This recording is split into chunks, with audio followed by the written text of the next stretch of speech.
이 말씀을 듣는 하나님 나라의 귀한 백성들 가운데 그 왕이신 하나님께서 부어주시는 은혜와 평강이 오늘도 충만케 임하시기를 축복합니다. 아멘. 말씀 보겠습니다. 요한계시록 16장입니다. 1절입니다. 내가 들으니 성전에서 큰 음성이 나서 이렇게 되어 있습니다. 이 앞부분 가운데는 증거장막의 성전이 열리면서 일곱 천사가 일곱 대접을 들고 나오는 그 모습이 나오고 있죠. 그것에 대한 이어짐의 모습입니다.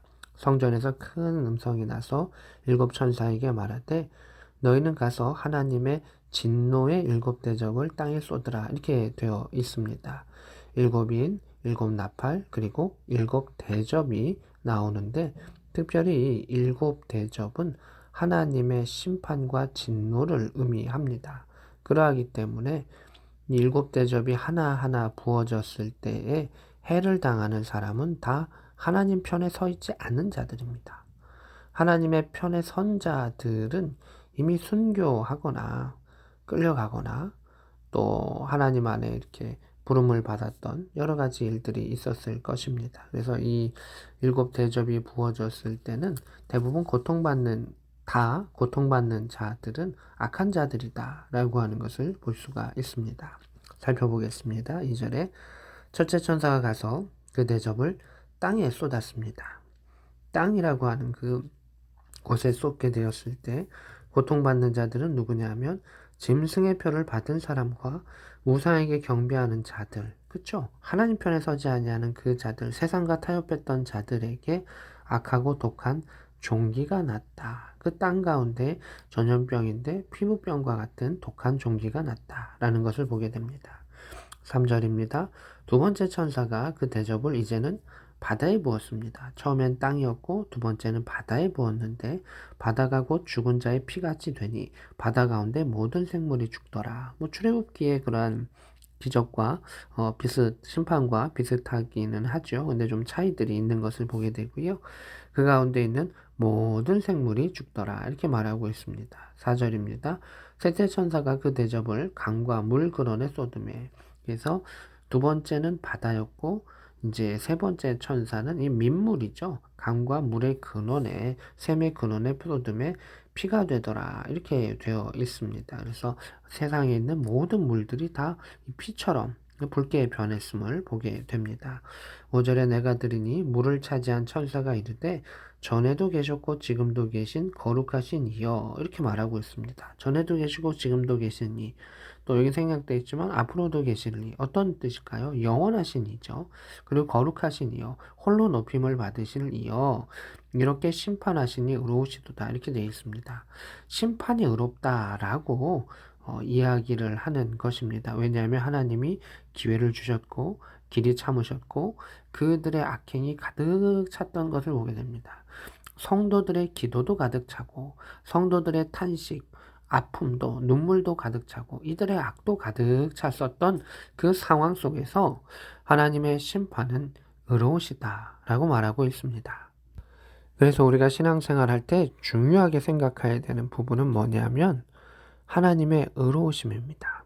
세상에서 막 갖다붙다 이야기하는 거 하나님이 계시면 뭐 어떻다라고 이야기하는데 그들의 이야기의 핵심은 자기중심적인 겁니다.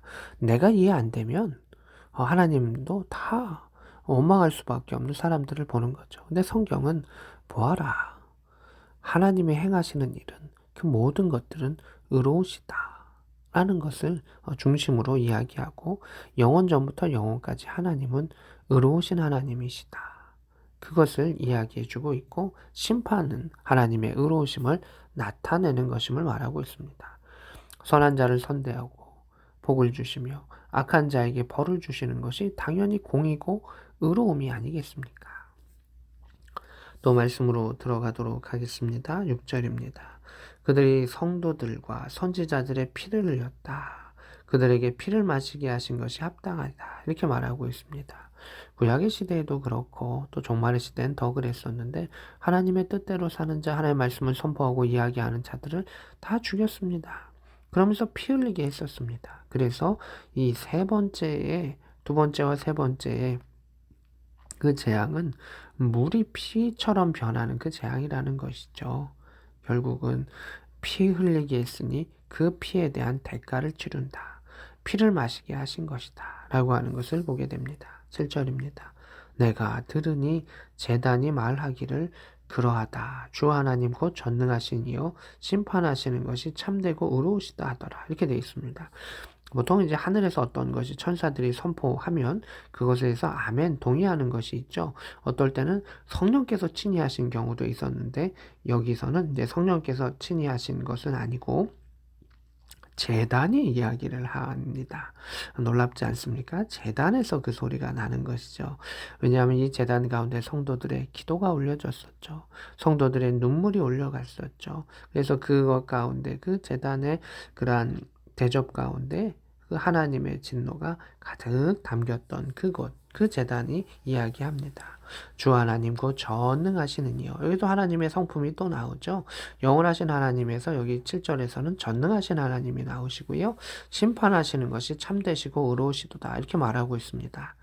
자, 보시죠. 5절과 7절에 보면 5절에는 영원하신 하나님, 거룩하신 하나님이 의로우시도다 라고 말하고 있고 7절에서는 전능하신 하나님의 심판이 의로우시다 라고 되어 있습니다. 그래서 우리가 늘 사도신경이나 우리 삶 가운데 고백해야 될 것은 영원하신 하나님, 전능하신 하나님, 그리고 그 하나님에 대한 또 세부적인 성품으로 의로우신 하나님이라고 하는 것을 우리가 인정하는 것이 기독교인의 신앙이다라고 하는 것을 볼 수가 있습니다.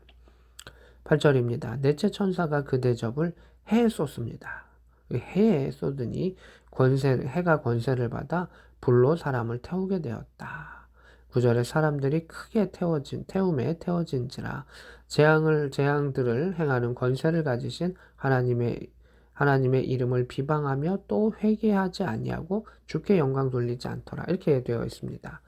이 일곱 대접의 진노를 받는 사람들은 다 어둠에 속한 사람들입니다. 대상이 그러합니다. 그러하기 때문에 그들의 특징이 무엇이냐면 하나님의 의로우심을 인정하지 않습니다. 그러하기에 그들은 자신을 죄인이라 여기지도 아니하고 그 벌을 탐탁하게 여기지도 않습니다. 그래서 하나님의 이름을 비방합니다. 자신이 옳다라고 생각하기 때문입니다. 또한 그들은 회개하지 아니합니다. 하나님의 거룩하심을 깨닫지 못하고 이것조차 우연일 수도 있고 또 다르게 생각할 수 있는 그런 모습을 보게 됩니다. 그리고 결정적으로 그들은 회개하지 아니할 뿐만 아니라 주께 영광을 돌리지 아니하였다라고 말하는 것을 보게 됩니다. 하나님께 영광을 돌리지 아니하는 세대. 자기 자신만이 중심이 되는 세대, 서로를 비방하는 세대, 돌이키지 아니하는 세대, 그것이 종말의 세대이고 이 품성을 오늘날의 우리의 세대가 지금의 우리 가운데서도 혹시 있지 않나라는 생각을 해보게 됩니다. 10절입니다. 또 다섯째 천사가 그 대접을 짐승의 왕자에 쏟으니 이제 더 구체적으로 짐승의 왕자, 그 666의 숫자를 가진 그 짐승의 왕자에 쏟으니 그 나라가 어두워지며 사람들이 아파서 자기 혀를 깨물고 아픈 것과 종기로 말미암아 하늘의 하나님을 비방하고 그들의 행위를 회개하지 아니하더라. 이렇게 되어 있습니다.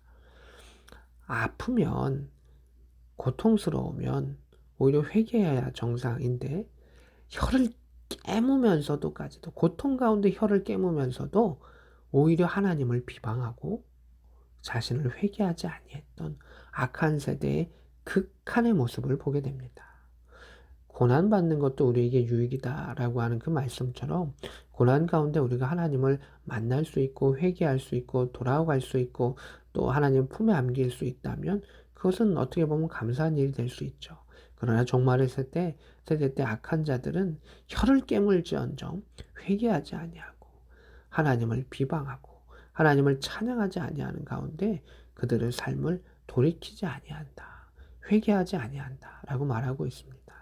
우리가 서로 가운데 연약함이 있을 수 있죠.